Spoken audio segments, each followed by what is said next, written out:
করতে হয়। আবার কিছু ইন্ট্রোভার্ট মানুষ আছেন যারা মনে করেন বেশিরভাগ বুদ্ধিমান মানুষরাই তো কথা কম বলেই সফলতা পেয়েছে, তাই তারা ভাবেন আমি তো কম কথা বলি, আমার কথা কম বলা তেমন কেন সমস্যা হবে না। কিন্তু আসল সত্যিটা কি? সফলতার সাথে কি বেশি বা কম কথা বলার কোনো সম্পর্ক আছে, নাকি এর পেছনে আছে অন্য কোনো গভীর কারণ যা আমরা অনেকেই বুঝে উঠি না? জানতে হলে আজকের গল্পটা শেষ পর্যন্ত দেখুন।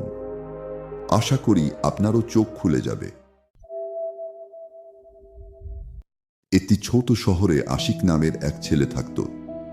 সে ছিল খুবই বুদ্ধিমান, পরিশ্রমী এবং তার ছিল অনেক বড় বড় স্বপ্ন।